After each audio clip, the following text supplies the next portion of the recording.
Ladies and gentlemen, welcome to the upcoming video games of May 2016. My name is Glowku from Magical Noob, and let me just tell you, there's a lot of first-person shooters coming out. You'll see. But first things first, coming out sometime in May, we have Far Harbor, Fallout 4's first major piece of DLC. Not much is known about this DLC as usual, only that it will be massive. Far Harbor has the biggest DLC landmass ever on a Bethesda game, which if you look at the Shivering Isles DLC for The Elder Scrolls Oblivion, that's pretty impressive. On May 3rd, we've got Battleborn, and the first-person shooters begin. This is made from the same guys who developed Borderlands, and it does have that story-driven cooperative experience that resembles their previous titles, but it's also a MOBA, which means characters with different abilities, a level-up system, and a 5v5 competitive gameplay mode. Shadow Complex is a 2.5D shooter that came out back in 2009. The remastered version came out in December of last year on the PC, and will also be making its way to consoles this month, first on PlayStation and then on the Xbox. And Superhot, one of our favorite games to come out in February on the PC, is also coming out to the Xbox One on May 3rd. Kathy Rain is a point-and-click adventure game set in the 90s. You play as Kathy, a teenager with a knack for detective work who starts investigating a local mystery. There's a free demo on Steam right now if you want to try it out before buying. Prog 1 is a 2D platformer where you play as a computer virus who infects everything it touches. As you play, you'll also follow the story of two scientists who are attempting to create an artificial digital universe. Stellaris is a 4X game, meaning you will explore, expand, exploit, and exterminate.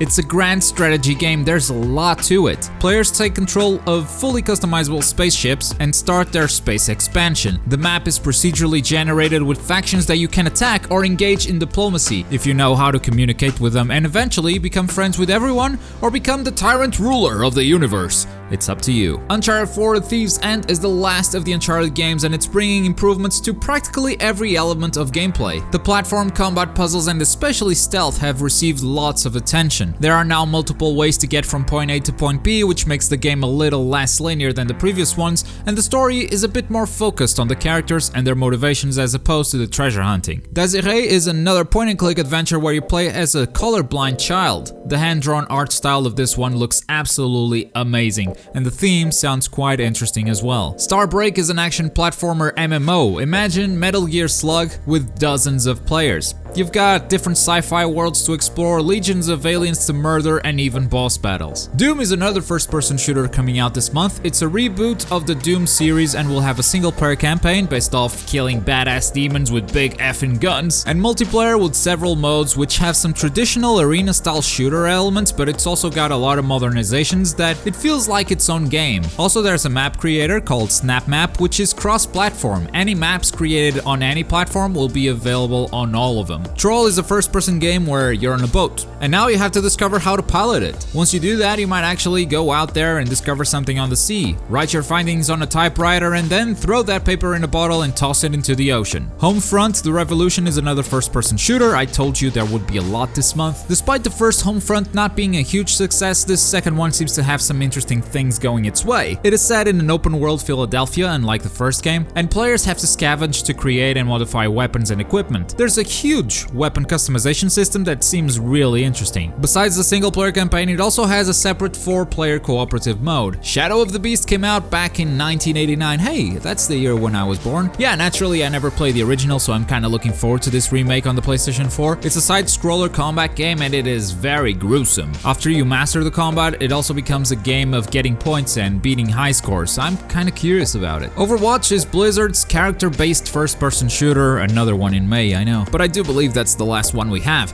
and it feels like this game has been out for ages because gamers have had access to it for a while now, and there's an open beta coming out before the game's release as well. With a few game modes, both casual and competitive, a ton of characters with different abilities and huge personalities, Overwatch has already conquered the hearts of many gamers and aims to conquer even more once it fully releases. But on the day Overwatch releases, I'm actually going to be playing Teenage Mutant Ninja Turtles: Mutants in Manhattan. This is from Platinum Games, so we can expect something a bit like The Legend of Korra or the Transformers game from last year. The different turtles actually have different abilities, like Leonardo can slow down time, Michelangelo can reinstate cooldowns for the other turtles by cheerleading and cool stuff like that. The game also supports 4-player online multiplayer, which should be a ton of fun. On the same day, we've also got Total War Warhammer, which plays like a Total War game, real-time strategy leading leading huge armies into battle with the Warhammer universe, which seems like a great match. You've got 4 factions at launch: the Empire, the Greenskins, the Dwarves, and the Vampire Counts, each with their own unique units and abilities. Portal Stories VR builds on the foundations of the Portal 2 mod, Portal Stories Mel. It seems like a pretty small package from the description, featuring only 10 new puzzles, but using the room scale technology of the HTC Vive, this could actually be a really cool experience. Daydreamer is a side-scroller that came out for the PC last year, and it's coming out for consoles with the Awakened edition. This game's art style is all over the place. It's ridiculous to the point of being actually funny. And if that's your thing, it's now on consoles as well. And One Piece Burning Blood is our last game for the month. It's a 1v1 fighting game where each player can pick up to 9 characters, making it a 9v9 tag battle. It has an impressive roster of over 40 characters, and it's the first One Piece game ever on an Xbox platform. So welcome, my Microsoft dwellers, welcome to the world of One Piece games. And those are the games coming out in May of 2016. I'm personally looking forward to a lot of these. It's gonna be a busy month. What about you guys? Anything on this list that you're looking forward to playing? Let us know in the comments below. As usual, your comments might influence the games we cover this month. Click that like button if you enjoyed the video and subscribe for more gaming goodness. I've been Globku. Thank you for watching.